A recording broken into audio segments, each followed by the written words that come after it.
Tama melambaikan tangannya. Oh tidak, aku tidak tahu.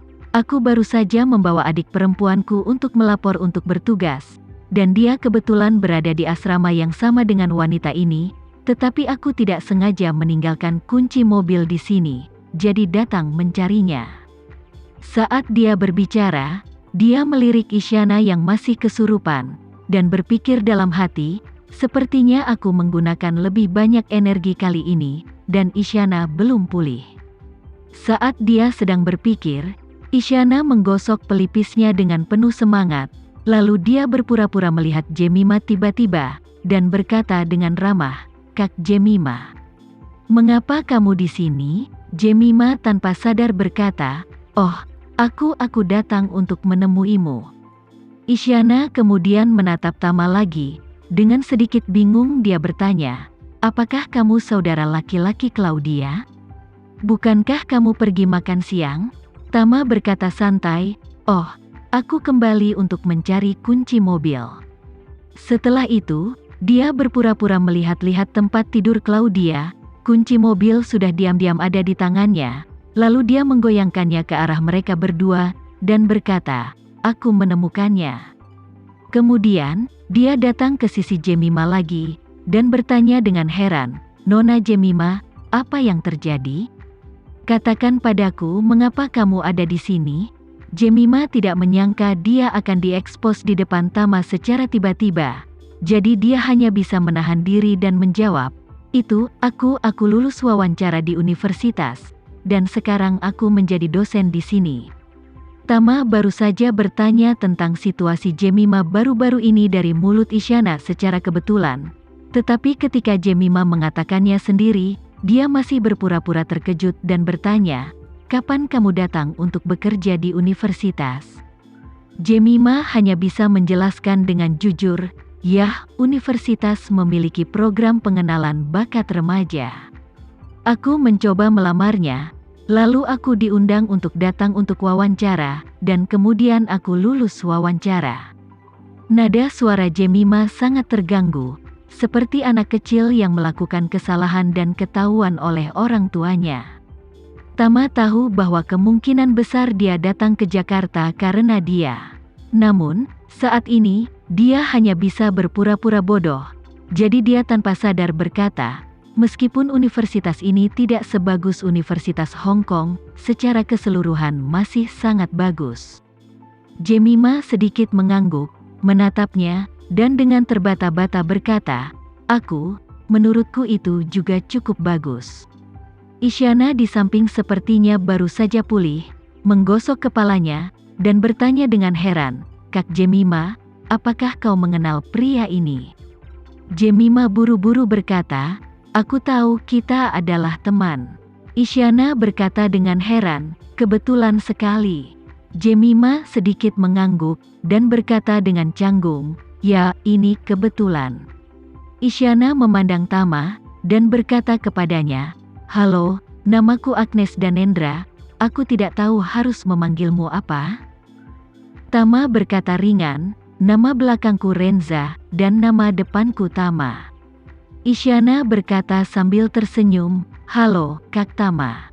Tama tersenyum sedikit, sebagai balasan dari kesopanan, tetapi dia tidak bisa menahan fitnah di dalam hatinya. Sepertinya Isyana mungkin tidak mengingatku. Namun, dia tahu Jemima ada di sini, jadi dia tidak bisa terus bertanya kepada Isyana. Jadi dia berkata, "Oh ya, keluargaku masih menungguku. Aku akan pergi ke sana dulu. Kamu bisa lihat jam berapa yang nyaman, dan aku akan mentraktirmu makan." Jemima tiba-tiba terungkap, pemalu, dan malu.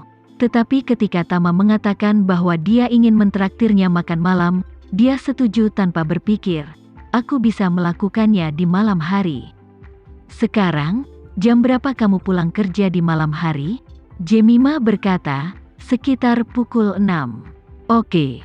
Tama mengangguk dan berkata, "Kalau begitu aku akan menjemputmu jam 6.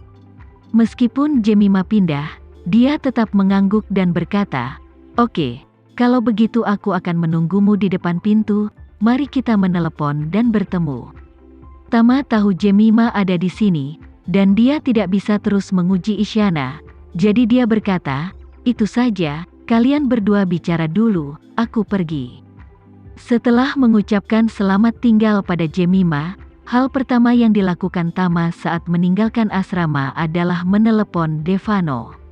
Meskipun Devano masih berada di pemandian air panas Camp Elsa saat ini, khawatir tentang bagaimana menyadari intip internal, ketika dia menerima telepon Tama, dia segera mundur dari tempat latihan dengan tenang dan pergi ke ruangan kosong sebelum menjawab. Berbicara di telepon, dia berkata dengan hormat, "Tuan." Tama langsung ke intinya, dan berkata, "Devano, bantu aku memeriksa catatan masuk orang kaya Malaysia Thomas, dan setelah memeriksa, periksa informasi semua orang yang memasuki negara bersamanya." Devano segera berkata, "Oke Tuan Muda, tunggu sebentar, saya akan membiarkan seseorang memeriksanya." Beberapa menit kemudian, Devano mengirim formulir ke Tama. Di dalamnya, ada waktu Thomas masuk ke negara itu, serta informasi semua orang yang datang ke Jakarta dari Malaysia bersamanya dan melalui formalitas masuk. Di antaranya, ada nama Agnes dan Endra. Apalagi mereka sudah lama berada di tanah air. Sepertinya Isyana tidak membohonginya, dia memang datang ke Jakarta bersama Thomas. Lagi pula, Thomas sudah memiliki industri dan yayasan di Jakarta, dan universitas tersebut memang menerima bantuannya. Isyana berpikir bahwa dia akan hidup dalam pengasingan di kota, dan Thomas mengatur agar dia masuk universitas, yang sangat masuk akal. Ini semakin membuat Tama merasa bahwa Isyana seharusnya tidak berbohong. Terlebih lagi, ketika dia memberi Isyana petunjuk psikologis hari ini, dia menggunakan lebih banyak aura. Ia yakin dengan aura yang begitu kuat, Isyana yang tidak memiliki aura sama sekali tidak akan pernah memiliki kesempatan untuk lepas dari petunjuk psikologinya. Sejauh ini, keraguan Tama tentang Isyana pada dasarnya telah menghilangkan 80 atau 90% dari 100. Namun, meskipun Tama percaya bahwa Isyana tidak mengetahui identitas aslinya, dia tetap mengerutkan kening. Meskipun pada dasarnya dia percaya bahwa kemunculan Isyana di Jakarta hanyalah sebuah kebetulan, dia masih sedikit khawatir. Terakhir kali dia melihat Isyana, Black Mamba memburunya. Sekarang dia telah datang ke Jakarta. Jika Black Mamba mendapatkan petunjuk yang berhubungan dengannya, maka mereka pasti akan belajar dari pengalaman dan pelajaran dari terakhir kali, dan mengirim pakar terkuat ke Jakarta untuk menangkapnya. Lebih-lebih lagi, kakek neneknya sudah tiba di Jakarta. Seperti Isyana, keluarga mereka juga merupakan target penting dari Black Mamba. Jika dilihat seperti ini, dua tujuan utama Black Mamba ada di Jakarta, maka kemungkinan Black Mamba menyentuh Jakarta akan sangat meningkat. Mempertimbangkan bahwa selama pertemuan Black Mamba saat ini, hampir semuanya diam, dan hanya 3 Earl yang masih berada di luar, Tama khawatir beberapa Earl dari Black Mamba akan datang ke Jakarta lain kali.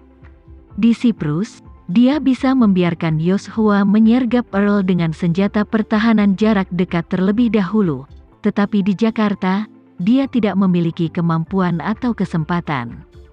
Jika Earl dari Black Mamba benar-benar datang ke Jakarta, bahkan hanya untuk Isyana dan mudah untuk mengatakannya, jika pihak lain juga ingin menyakiti keluarga kakek dan neneknya, maka masih belum diketahui apakah dia dapat memiliki kekuatan untuk mempertahankannya. Mereka aman. Terlebih lagi, yang lebih buruk lagi adalah dia berada di Jakarta, dan sulit untuk memasang sistem peringatan dini. Jika pihak lain benar-benar datang ke Jakarta, akan sulit baginya untuk mengetahuinya terlebih dahulu sebelum pihak lain menjualnya. Memikirkan hal ini, suasana hati Tama juga berubah dan dia merasakan beban ekstra berat. Untuk makan siang, Tama tidak makan apapun.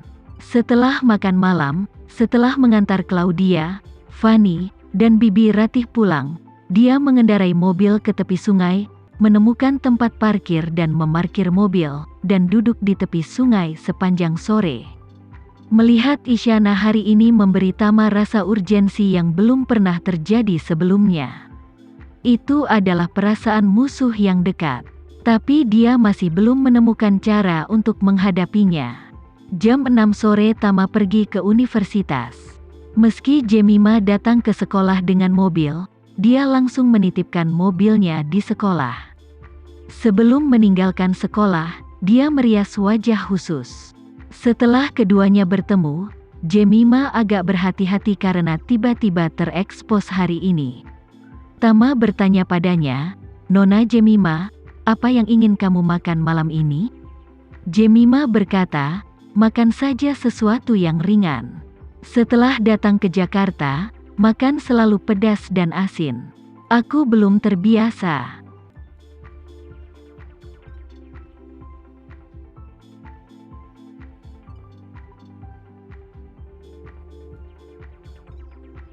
Sekian dulu ya video kali ini, kita lanjutkan lagi videonya di lain waktu.